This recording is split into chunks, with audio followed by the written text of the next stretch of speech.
soy Lea Bartolini. Venga, divirtámonos con el tema de hoy. Todos necesitamos de un alguien más que nos ayude a resolver eso que se nos atora.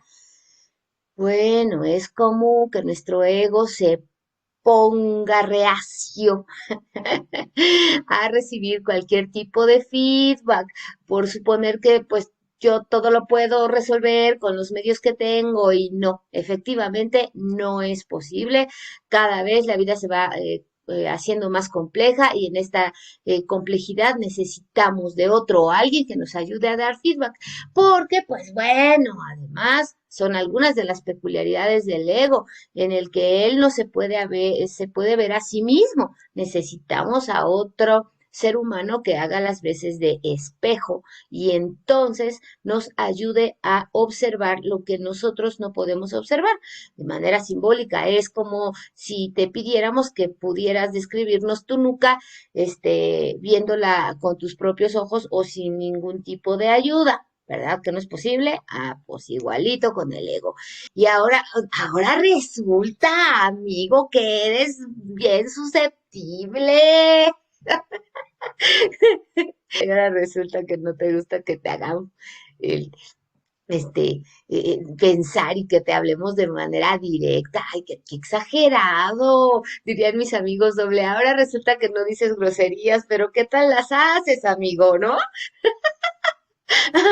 ¿Qué tal, llevas tu maldad y tu dolor a tus relaciones interpersonales y te andas chingando a la gente, pero eso sí, no dices una sola palabrota, ¿no?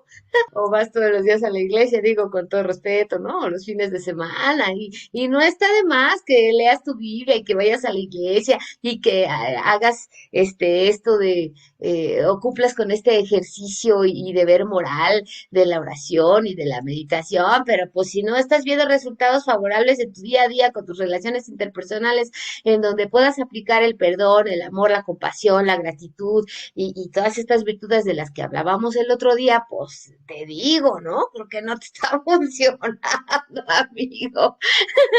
Lo mejor que puede ocurrir es que entiendas cómo funciona el ego y pues al ego acuérdate que no le gusta el cambio y no le gusta la incomodidad, por eso es que se resiste rotundamente a aceptar los resultados de la adversa realidad, aunque las evidencias apunten lo contrario, ¿no? Y te dejen ver que no te está funcionando lo que supones tú estar implementando como una mejor actitud o conducta ante las circunstancias de la vida o tus relaciones interpersonales no resueltas, ¿no? Acuérdate que la conciencia tiene una voz directa e incómoda y que siempre te va a estar invitando al cambio. Así es que no se te olvide, esto no es para que te guste, amigo, ¿eh? Es para que al fin te funcione y entonces cambies. Y pues bueno, como sea, la verdad es que a mí me llena de alegría notar que empiezas a darte cuenta que los demás no son propiamente tu problema, sino toda aquella experiencia que has ido guardando a través de tu día a día y que al no haberla integrado de manera adecuada, al día de hoy se convirtió en una neurosis. Y sí, efectivamente, me estoy refiriendo a un desajuste emocional, no propiamente a este término con la referencia que se le ha dado generalmente a través de la psiquiatría, como los procesos alterados referidos a la histeria y que además son confundidos constantemente con drama, euforia o gritos, sobre todo en las mujeres. No, amigos, no. Eso no es neurosis. La neurosis o este término me refiero a lo que dice la psicología junguiana entre esta incongruencia que existe entre lo que pienso, lo que siento, lo que digo, lo que hago y lo que deseo, obviamente a nivel individual y que va chocando con mis decisiones o me hace ver incongruente e inestable ante los demás.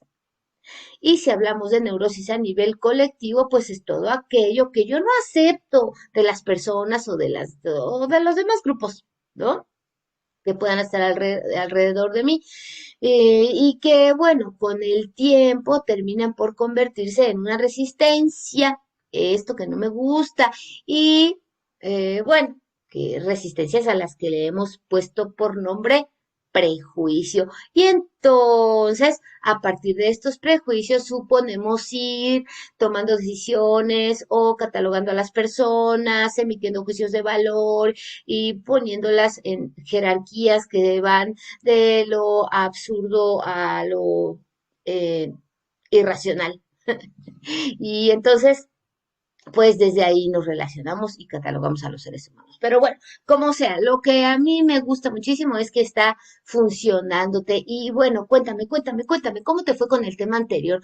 ¿Pudiste darte cuenta de qué es aquello que estás vertiendo a tu relación? Sí, de aquello con la que la estás regando. Bueno, no me refiero, bueno, sí me refiero también a cómo estás metiendo la pata, amigo, en tus relaciones interpersonales y que en lugar de estar haciendo de una relación de la clase que sea una posibilidad para el amor, pues estás vertiendo ahí como si fuera un río de aguas negras, tu dolor y tu inconsciencia y tu incongruencia y entonces estás esperando que florezca algo en medio de la cochinada. Y pues no funciona. ¿Ya te diste cuenta? Ah, ¿verdad? Ah, ¿verdad que no es fácil dar lo mejor de ti para el bienestar común? No, hombre, si el ego se pone perro con eso del dar, ¿no es así? ¿Sí te diste cuenta? Por eso es que lo han llamado egoísmo. Sí, a esta resistencia de dar, que resulta ser pues la otra cara del amor, en donde se supone que el amor implica a dos seres humanos que establecen una dinámica de dar y de recibir. Hay reciprocidad, ya viste por qué tan importante, y no me vayas a decir que no lo sabías, porque pues nos lo han dicho de muchas maneras. Ahí tenemos la regla famosísima de oro que dice que no hagas a los demás lo que no quieres que te hagan. Vaya, hasta Benito Juárez nos lo dijo. El derecho al respeto ajeno es la paz, es otra manera de decir amor. Y bueno, de las más famosas, obviamente, es la frase de Yeshua, en donde te invita a que primero te ames para amar a los demás. Sí o sí. Nada más que como le encantaba hablarnos con parábolas, pues está bien canijo entenderle, o lo interpretamos a nuestra manera de ver la vida y pues termina siendo aquella conclusión que hacemos en algo bien torcido, en donde si tú no aprendes a amarte, primero no vas a poder tener la capacidad de amar al otro, vaya, no hay posibilidad de empatía. Y amar implica también poder reconocer que es aquello que te duele o te estorba o te incomoda en tus relaciones interpersonales para que no se lo hagas a los demás. Entonces, si no eres consciente de eso, pues ¿cómo? ¿Ya viste? Esto de los sacrificios y de vivir para los demás y de darlo todo por los demás y ponerte tú al último, pues no funciona, amigo, no funciona. Y pues bueno, si en esto del amor no sabes distinguir entre lo que es dar y recibir porque no lo viste en casa y además porque no has resuelto temas con tus papis, pues hoy podemos entender por qué nos encontramos donde nos encontramos. Pero en fin, duelo. ¿Por qué me siento vacío cuando suelto lo que se supone ya no me duele? La mayoría de nosotros hemos pasado por este tipo de circunstancias en donde se supone que estamos en una situación de estrés y que ya nos está pesando, sobre todo en las relaciones tóxicas, ¿no? Cuando ya estás hasta el cuello de hartazgo, de la circunstancia de tensión y de dolor y no correspondencia y de egoísmo y de exigencias y de demandas y de hacer todo para que el otro sea feliz y pues nomás no te sale y entonces eliges ya, porque no es posible o no es sostenible emocionalmente una circunstancia así y eliges aventarla por allá. Ay, se supone que tendría que darte paz, pero sientes todo lo contrario. ¿Sí te ha pasado? ¿Te ha pasado? A ver, trata de recordar tantito. ¿Sabes cuál es la razón? Hay varias, pero de las principales tiene que ver con el significado que tú le has dado a lo que viviste o el significado que le atribuiste a la relación, sobre todo a este tipo de relaciones que tienden a convertirse en ideales porque el susodicho o susodicha cumplen con la mayor cantidad de demandas hechas por tu ego para llenar la checklist de lo ideal o del ser humano ideal que podría estar junto a ti. Mucho de esto también tiene que ver con el no saber cuál es la diferencia y el propósito de nuestras emociones, sentimientos y estados afectivos, más el no haber entendido lo que es el sentido de vida, la satisfacción y la acción que tendríamos que aplicar en nuestra vida para poder integrar o experimentar una vida plena. Ese es uno de los, son principalmente unos de los grandes motivos por los que nos quedamos atorados. Y bueno, la verdad es que ya en la experiencia clínica, pues yo me he encontrado con relatos que de verdad van, de pues de lo común a lo extraordinario, ¿no? Y más allá, cuando me encuentro con relatos de personas que me dicen que perdieron algo o a alguien hace muchos años y aún siguen atrapados en el duelo años después.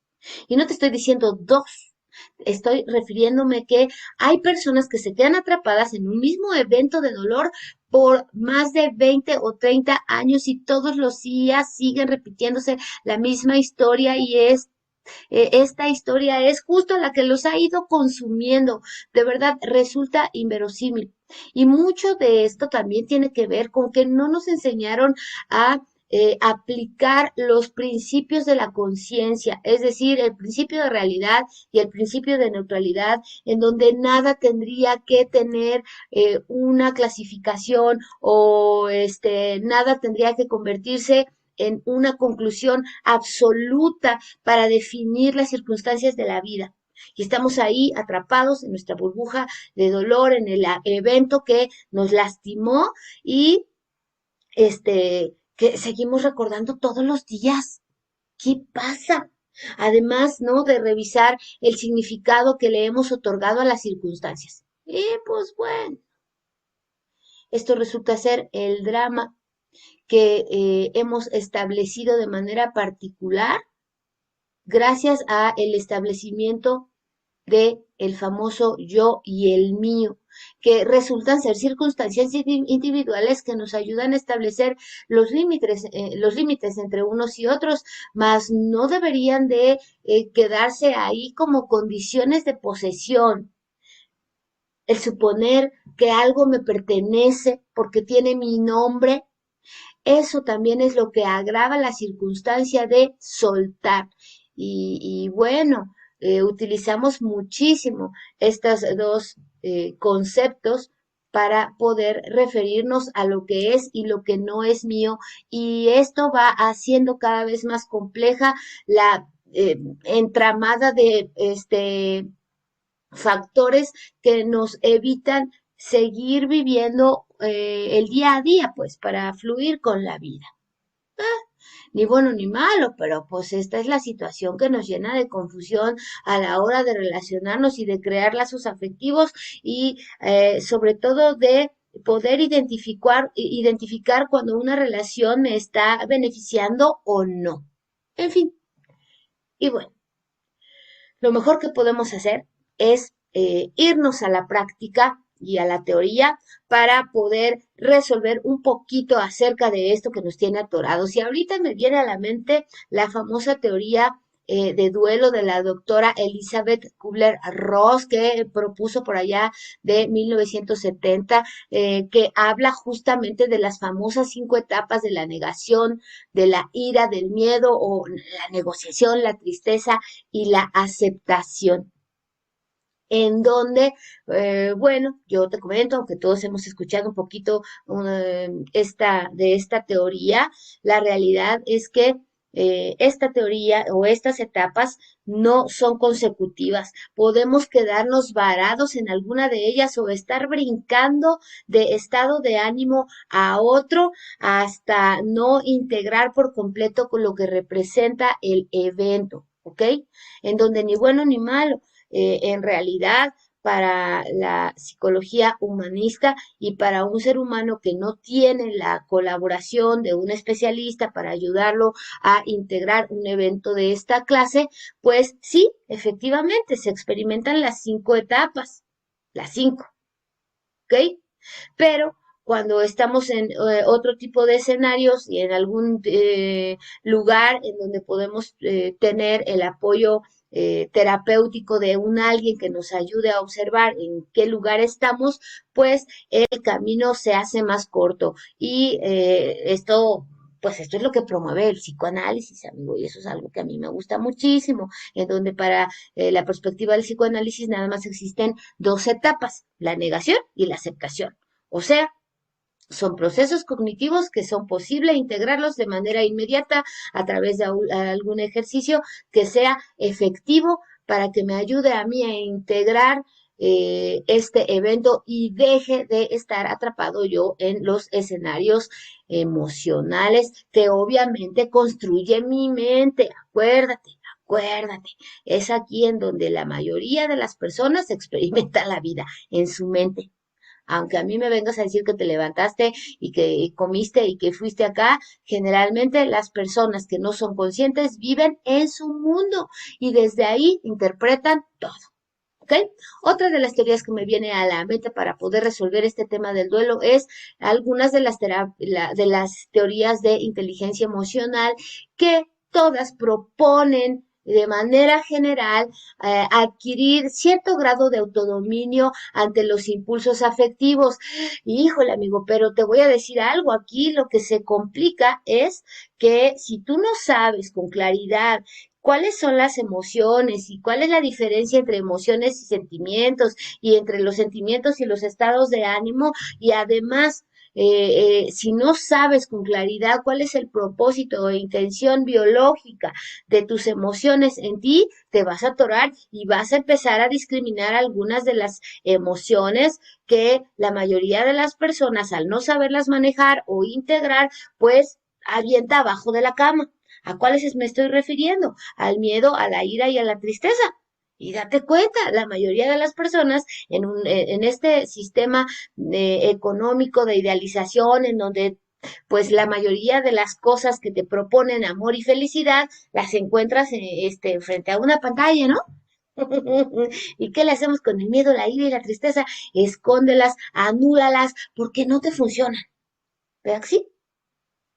Y entonces esto de manera colectiva pues también nos genera neurosis. Ahí tenemos el tema de la Navidad, ya llegaremos a diciembre para hablar acerca de la Navidad y su gran sombra colectiva que genera en la mayoría de las personas una sensación profunda de tristeza cuando se supone están todos en esto de la regaladera y del amor y toda la perfección y de las luces de colores de la Navidad, ¿verdad?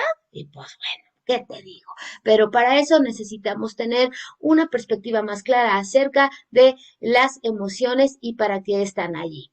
También me viene a la mente esta teoría de la logoterapia o bueno, este método psicológico de la logoterapia que sirve como fundamento a la tanatología del doctor Viktor Frankl, que especifica en su famoso libro El hombre en busca de sentido, en donde él se da cuenta que los seres humanos que pierden sentido de vida porque se suponen total y absolutamente solos, generan ahí de manera simbólica un ritual y entonces al otro día aparecen muertos. Todo esto ocurrió en los campos de concentración.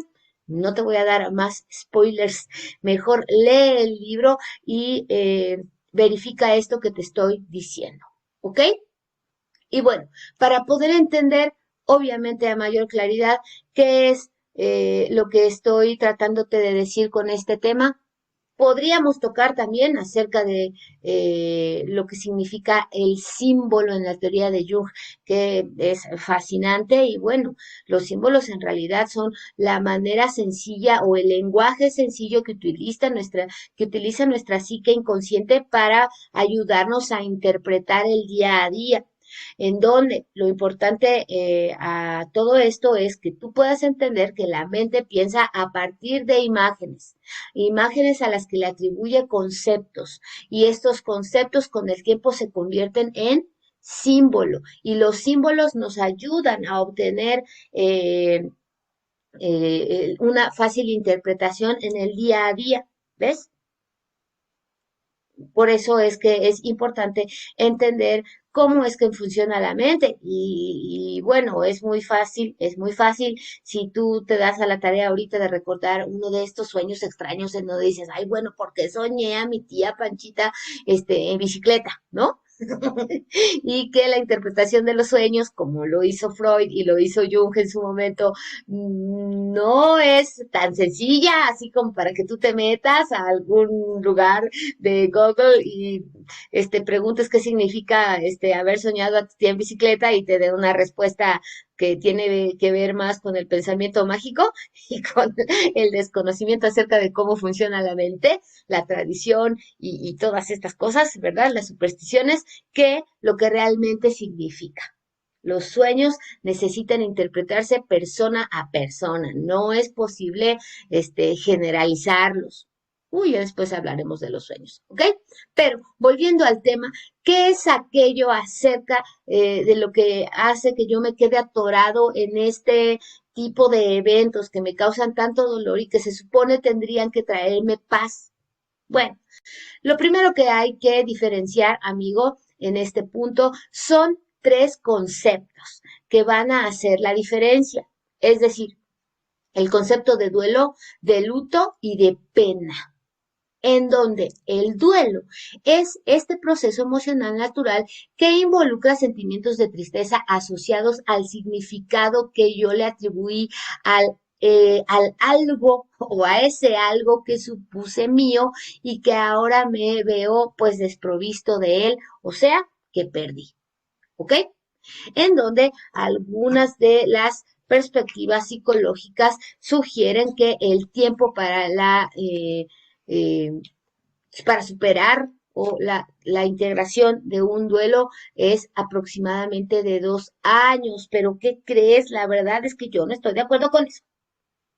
Ya en la práctica te puedo asegurar que el duelo es relativo al significado que tú le atribuiste a lo perdido, y en esta atribución de significado, si se emplea un método adecuado para poder integrar el evento, de un día para otro sales del evento, ¿eh?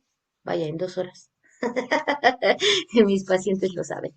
Ni bueno ni malo. Vámonos al siguiente concepto, el del luto, que es la forma individual de expresión de un sujeto o de la pérdida relacionado con nuestro particular sistema de creencias o también con la influencia sociocultural. Es decir, aquí entran todas la manera en la que tú experimentas el duelo, pues, o que lo manifiestas. Y aquí podemos integrar tradiciones, rituales y todo tipo de acción para disminuir la sensación de tristeza que supone la pérdida.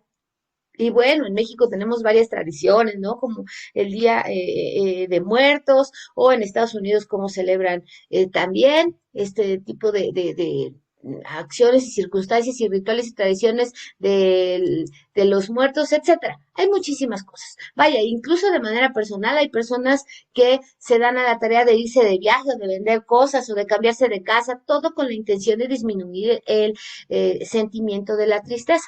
En donde suponen algunos de los colegas que su temporalidad puede ir de un día a toda una vida. Y es aquí en donde te digo, las personas empiezan a atorar, en donde este proceso de aceptación e integración del evento, en realidad, pues es lo que hace la diferencia entre que yo pueda fluir o no.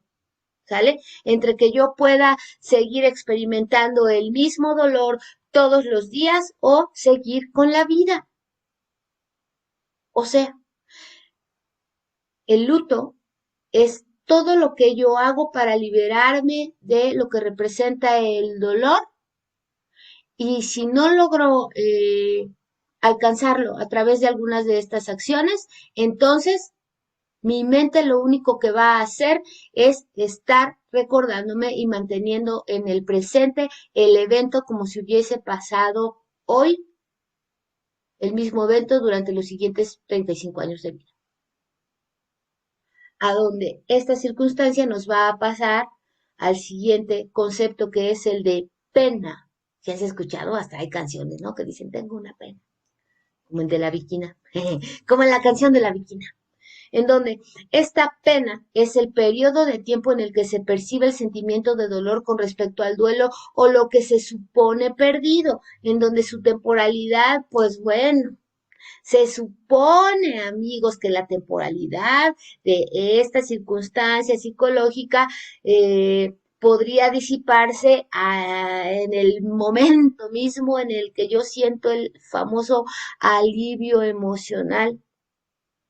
Y sin embargo, si sigo atorado en lo que sería el luto, jamás lo alcanzaré, ¿eh? Jamás se irá de mí la sensación de vacío o de sufrimiento para entonces quedarme atrapado en el dolor del pasado. ¿Ya viste cómo puede resultar bastante interesante esto de el duelo?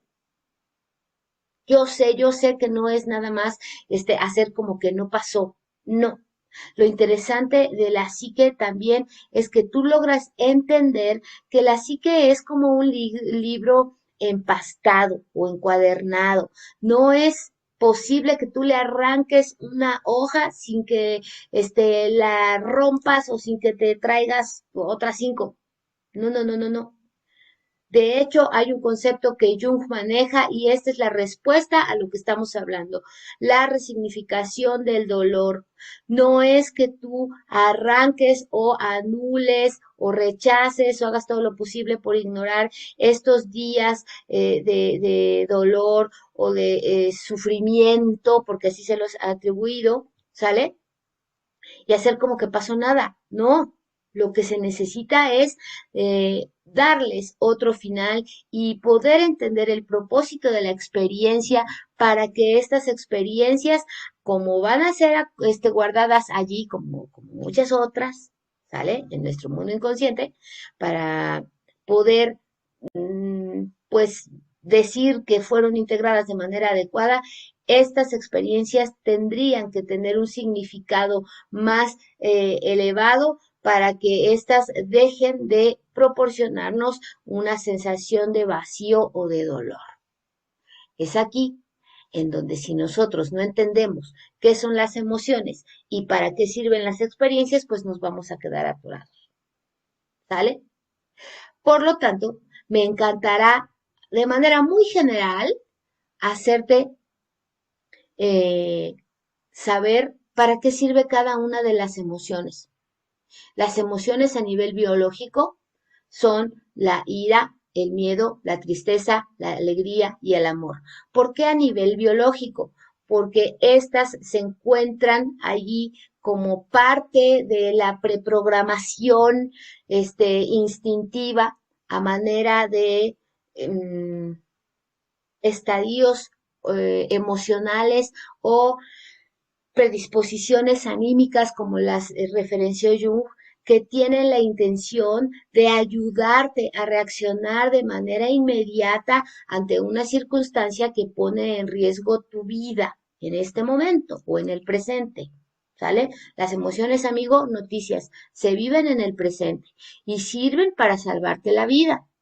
En donde no hay emoción ni buena ni mala, no tendríamos por qué ocultarlas. ¿Sale? Para lo cual la ira tiene como propósito fundamental generar en ti un impulso de autodefensa para que apliques la acción lucha o huida, ¿sale? Y lo que no entiende la mayoría es que el propósito o uno de los propósitos psicológicos de la ira es de poner límites. Si hay muchas circunstancias en tus relaciones interpersonales que te molestan, que te inquietan o no te funcionan, amigo, revisa. Lo más seguro es que no estás poniendo límites y que esta ira es únicamente la señal de aviso de que no es que los demás te estén haciendo daño. Acuérdate, las personas nadie nos puede hacer daño. Nadie nos puede hacer daño, amigo. Nosotros somos los que permitimos el daño.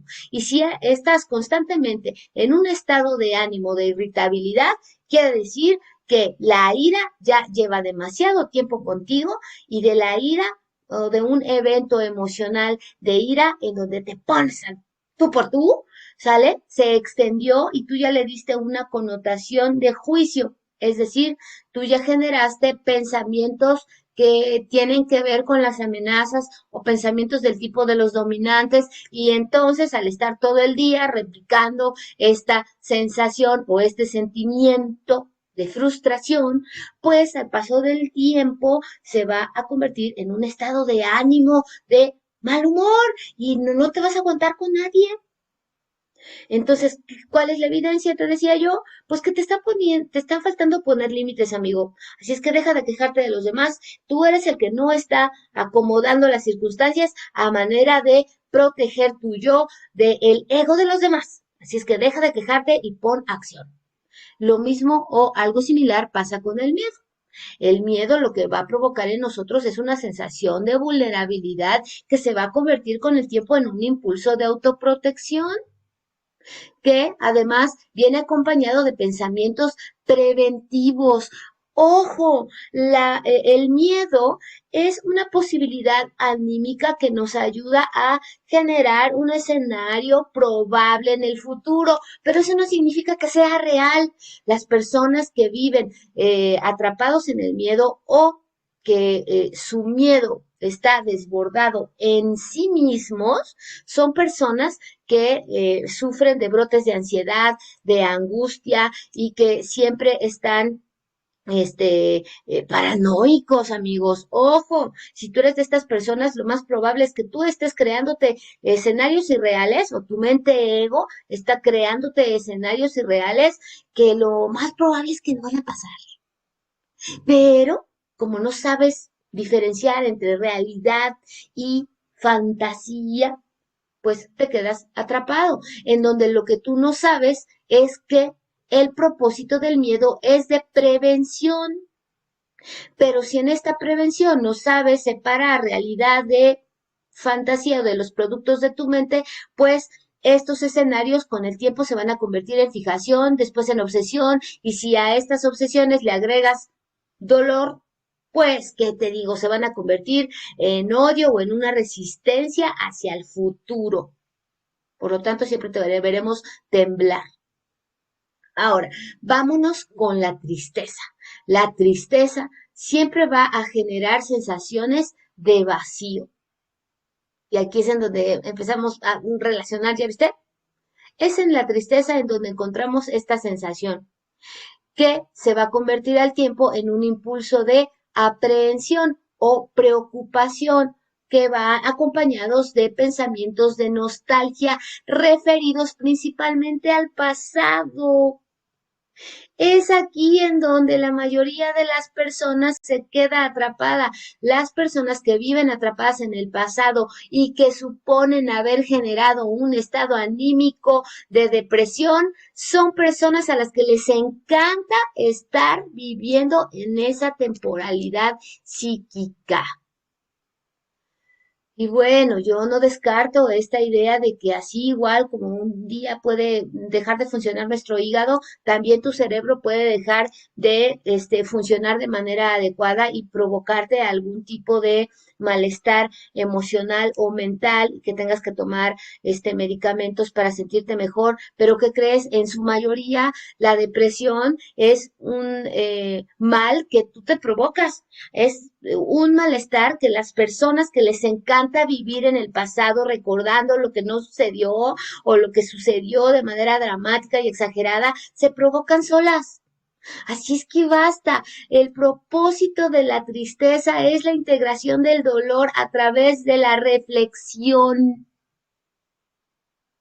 No es para crear del pasado un escenario que no quisiste porque no tiene el final que tú esperabas, porque idealizaste la persona, la circunstancia o la situación y entonces no te dio esta brote de amor o de alegría que tú esperabas y entonces estás súper decepcionado y desilusionado y ahora quieres morir. No. La mayoría de las personas queda atrapada en la tristeza porque no han sabido integrar su experiencia a manera de aprendizaje. Respira.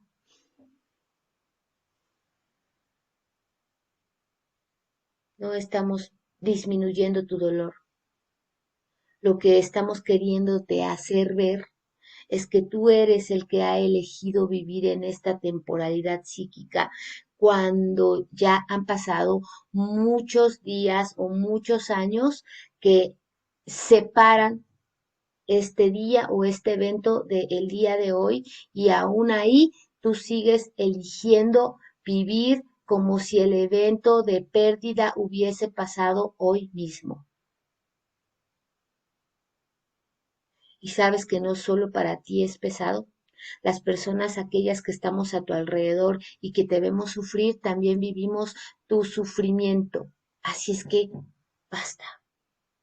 Aprende del pasado y fluye para que puedas experimentar lo que yo llamo la alegría. Y la alegría es esta sensación de placer que se convierte en un impulso de goce, que viene acompañados de pensamientos de entusiasmo, con una actitud de apertura y cordialidad, y que en la práctica funciona como esta disposición de disfrutar este día, este momento, y dejar de estar arrastrando circunstancias del pasado que no te dieron tu final feliz o que no terminaron como tú hubieses querido. La vida sigue y la vida es maravillosa. O que seas de estas personas que está súper atemorizada a experimentar lo nuevo porque su mente le dice que a lo mejor en ese momento no puede controlarlo y entonces va a pasar algo terrible. No, basta.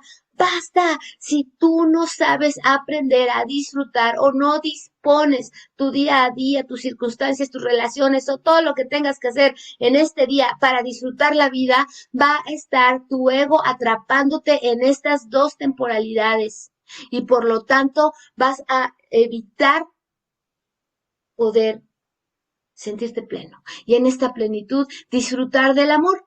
El amor también tiene esta sensación de plenitud que se convierte en un impulso de cercanía acompañada de pensamientos de empatía y de pertenencia que se muestra a través de una actitud de comunión, de expansión y de generosidad, en donde el propósito e intención de el amor es crear vínculo. Y volvemos al punto número 1 de todos estos podcasts.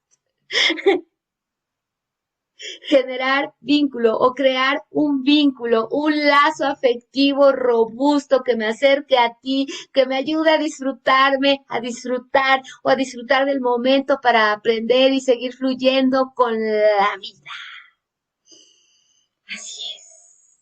El problema, amigos, además de no saber o haber entendido para qué están ahí las emociones, es que además le atribuimos, te decía yo, estos significados adversos a la experiencia individual, cuando la experiencia individual únicamente sirve como referencia para que tú puedas entender qué es aquello que te funciona o lo que no te funciona en el día a día, y no lo elijas, no lo eliges, ¿ok?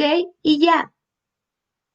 Por lo tanto, el drama de entender que el amor es lo que todos buscamos experimentar y que por muy inspirador que sea, no es posible que tú lo puedas vivir todos los días en una condición y circunstancia y actitud de apertura si sigues aferrado a un evento que te dolió en el pasado y que no salió como tú querías que saliera.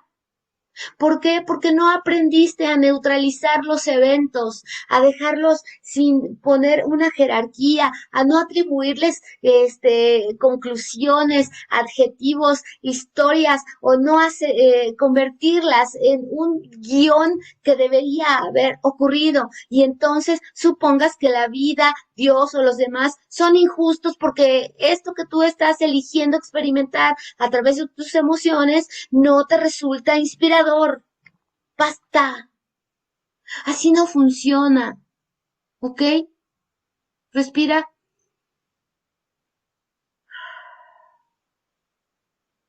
El amor, sí, efectivamente, es inspirador y no es equivocado querer que perdure por mucho tiempo, sino suponer que es una sola persona o una sola situación las únicas fuentes de amor con las que tú cuentas para experimentar este día pleno y sintiéndote feliz. Esa es la verdad. Así es que basta, basta, basta, mijo. ¿Tú qué piensas? Dime, piensa.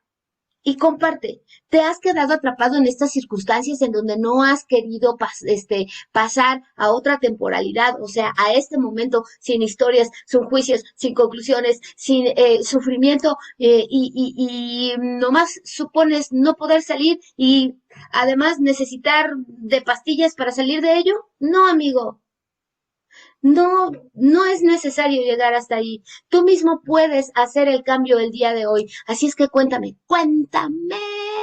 ¿Ya te diste cuenta? ¿Ya te diste cuenta que el amor efectivamente nos inspira y es el que hace esta nudo entre lo que estoy eligiendo experimentar a través de mi mente y lo que verdaderamente podría sentir el día de hoy y vivir y disfrutar y elegir y compartir y expresar?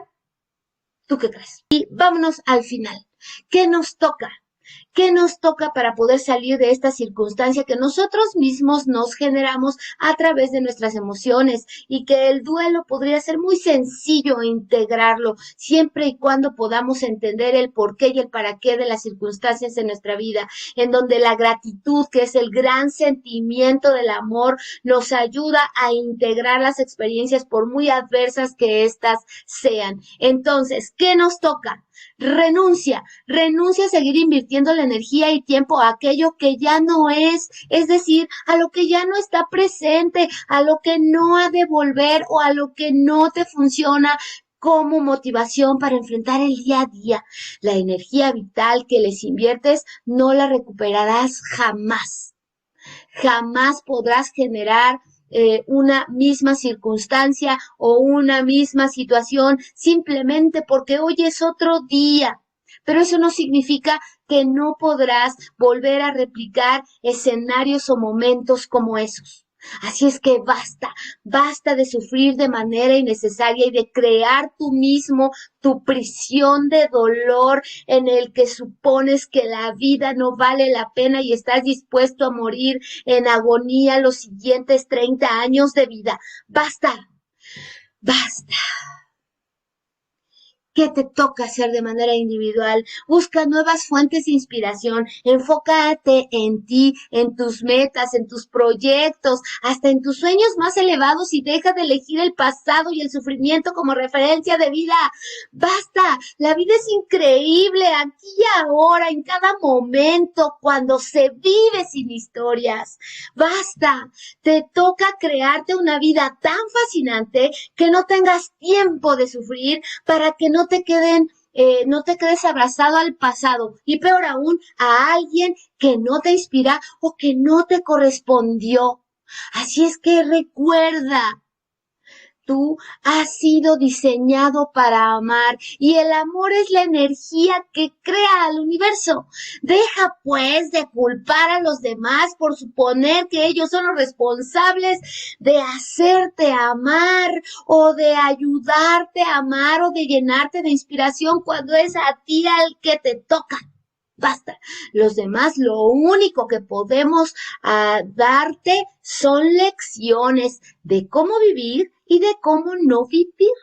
Entonces, lo que no has entendido o no ha entendido la mayoría es que el dolor es inevitable. Sí, en este plano de la existencia, así es.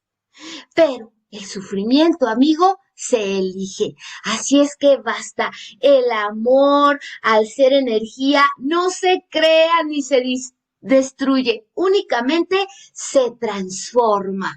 Y este amor es el que va a transformar tus lágrimas en sonrisas cada vez que tú elijas vivir hoy, sin historias, sin pasado y sin prejuicios. Yo soy Lea Bartolini, invitándote a hacer lo que te toca.